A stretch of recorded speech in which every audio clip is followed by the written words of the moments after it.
Salut tout le monde! Aujourd'hui on se retrouve pour cette 27e capsule littéraire avec, comme vous avez pu le voir dans le titre, le manga Magi de Shinobu Otaka.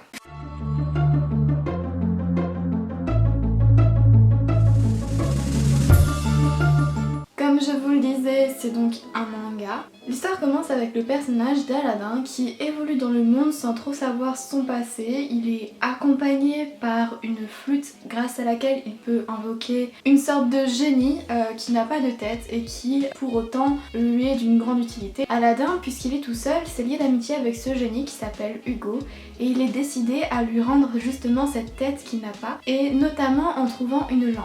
Sur son chemin, il va donc être amené à rencontrer Ali Baba, qui est un jeune commerçant qui est obligé de se plier un peu aux autres commerçants qui lui sont supérieurs et qui pour autant aspire à une vie meilleure. Et cette vie meilleure, Ali Baba, il ne la conçoit qu'à travers la richesse, et pour lui la solution la plus simple pour accéder directement à cette richesse, c'est de terminer un labyrinthe. Les labyrinthes dans cet univers, ce sont des grandes tours ou de grands monuments qui sortent de terre littéralement et qui sont un peu sous des formes de donjons qu'il faut terminer pour accéder à la récompense finale, autrement dit la richesse. Et notamment on peut obtenir de ces donjons de superbes pouvoirs, mais je pense que vous vous en doutez, les labyrinthes c'est pas une chose très simple à terminer et beaucoup de personnes ont tenté leur chance sans jamais en revenir. Mais se rendant compte en discutant que Aladin possède un génie, Ali Baba se dit que ses chances sont possibles et qu'il peut tenter de s'aventurer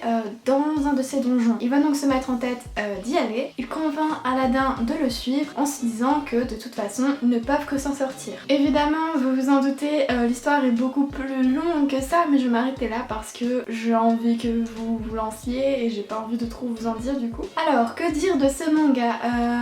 Il y a énormément de points forts.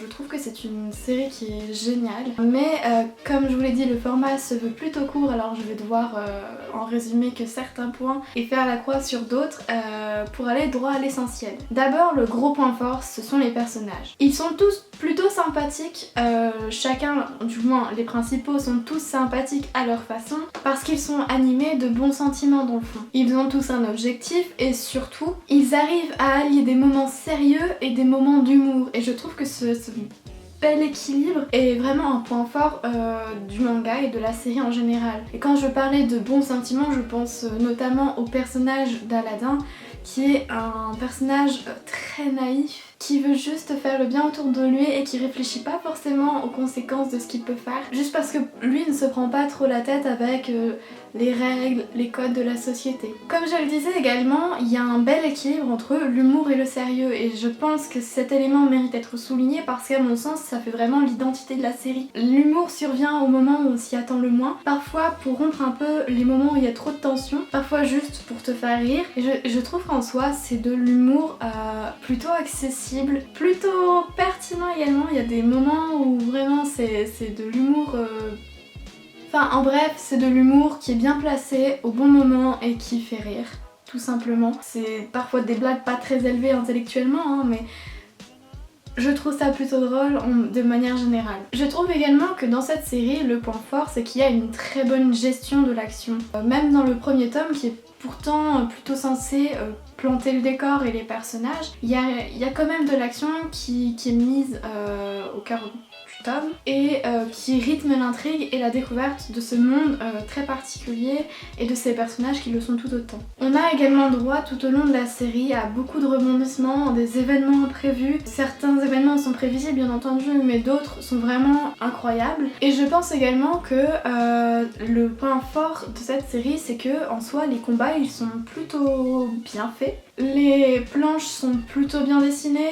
on arrive à trouver un rythme dans les séquences de combat. L'aspect magique lié au donjon se retrouve facilement même dans les combats, est mis en avant, et vraiment il y a une bonne gestion aussi de la mise en page des planches parce que notamment certains mangas vont avoir tendance à mettre beaucoup trop de texte au détriment du dessin, et là en fait les dessins sont soignés et en même temps le texte est présent mais il n'occupe pas toute la place non plus, c'est vraiment c'est bien aéré quoi. Je pense donc que je vais me stopper là et juste résumer globalement ce que je viens de dire, c'est que la série c'est une très bonne série dans le style magique, combat, humour, avec des personnages qui sont tous très attachants à leur manière et un univers qui est très plaisant à découvrir graduellement au fur et à mesure des tomes. Et justement pour ceux qui souhaitent se lancer, la série vient de se terminer, elle a été finalement traduite entièrement en France. J'avoue ne pas avoir encore commencé les derniers tomes parce que je fais durer un peu le plaisir, parce que j'ai du mal un peu à me dire que je vais quitter cet univers